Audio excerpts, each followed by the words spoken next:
And rolling. Talk about the phone call today. I'm a loss at words, honestly. I think it's every kid's dream. It's every kid's dream to play in the major leagues, but you never imagine a call like that. When Jack O'Connell, when he said his name, and I knew it was from New York, this emotion and this, I guess, vibe just was like no other. Bart, I've got to be honest, it's one of the most special things a player could ever receive is the call from the Hall of Fame. And as I said before, I mean, you don't do it alone. There's so many teammates, there's so many players from the organization to all the coaches, all the instructors, everybody that's played such a big part in this.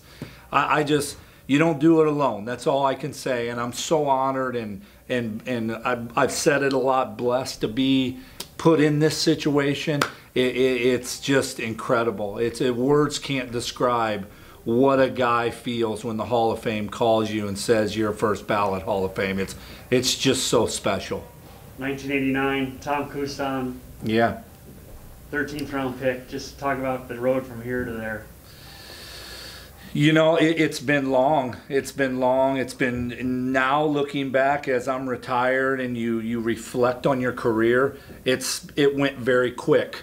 I think I had a conversation with Eddie Murray a long time ago, and he said, enjoy every minute. If you're blessed and you're fortunate to play a long time, you'll look back and you'll seem, the years will seem long, the time will be very short. And looking back, I just am so lucky, fortunate that I've had the opportunity to play in the major leagues for 22 years with great players, great organizations that cared about baseball and truly wanted the best for their guys. And I think I reaped the rewards of all of those organizations that really, that really cared about their players. Talk about those 90s Indians teams. Just it's incredible. I've got to say, I mean, to be a part of it, as it was going on, I think the thing that drove us the most is as it was flowing, we wanted to get better every day, and we all pushed each other. I was in a situation where I had so many great players around me that you can either go one way or the other.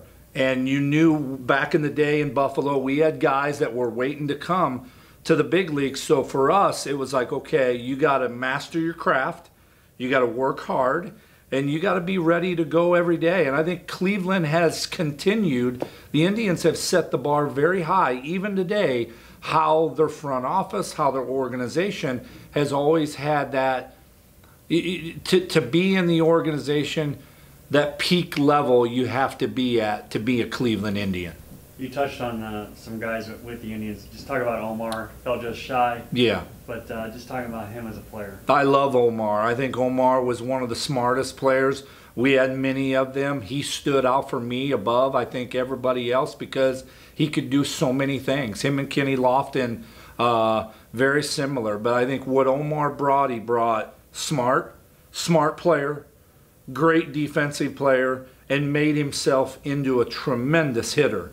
But the little things that he brought to the clubhouse, his flair, his charisma, what more, like even more than what he did on the field, how he electrified our clubhouse every day. He's going to go in, no doubt. He's a Hall of Famer, and I think everyone knows that. And how can you not root for a guy like Omar that has played as long as he has and also has put the numbers up that he did? You didn't play in Chicago nearly the number of years you did in Cleveland, but you left a mark here. And playing at home, just talk about that. Well, during the time that I left Philadelphia, for me, returning to Chicago was special because of Mom's passing.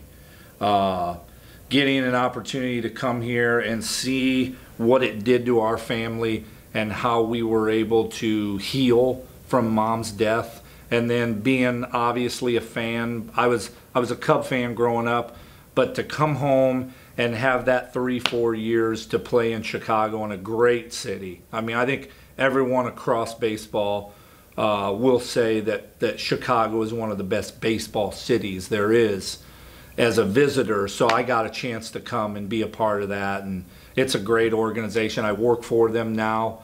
Mr. Reinsdorf, I love Jerry. He's been a father figure to me. So I really have been very blessed and fortunate to be around him, and in this second phase of my career, I call it. You've hit 612 and 17 in the postseason. Were there 3 or 4 that come to mind? I remember one in Old Cleveland Stadium. I got called up. I think it's Mom and Dad were on deck, and the significance of it was off Craig Lefferts in the old ballpark. I do believe it's been a long time ago, and crossing home plate and looking at Mom and Dad. They had seats right up front. That was special because the excitement in their face, it came across.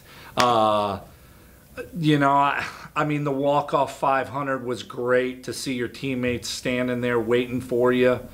You know, and then, I mean, 600 was great. It was in Detroit. What I do remember is the fans, you know, the standing ovation from a visiting crowd was very special. And it happened so quick.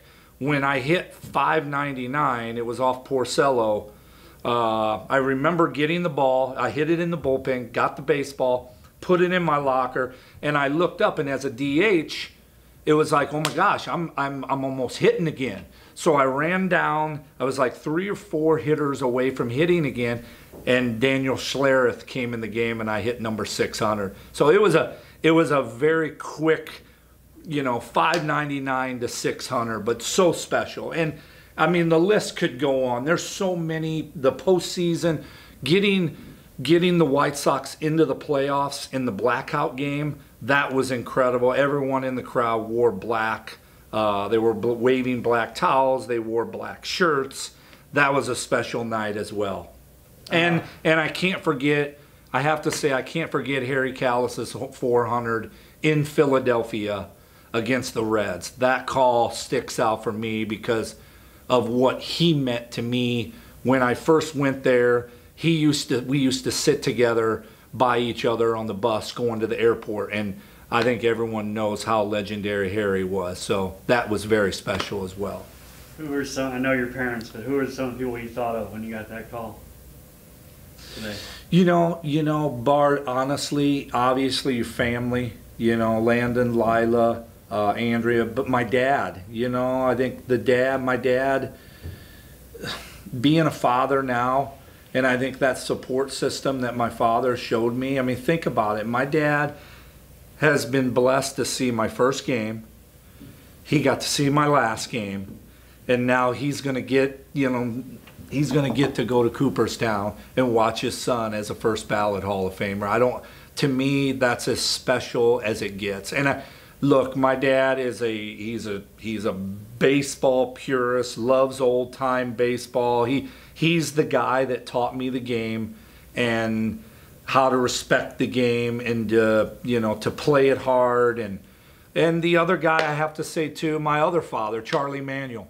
You know, Charlie, I wouldn't be here without Charlie. So there's just been so many. The list goes on, and it goes all the way back to rookie ball in Cleveland, to all of the managers that I had, the Johnny Gorels, Mark Shapiro, John Hart, Dan O'Dowd. I mean, we could sit here and talk forever about the guys, but all of those stand out for me, and I want them to know how special this means, but they have been a big part of it.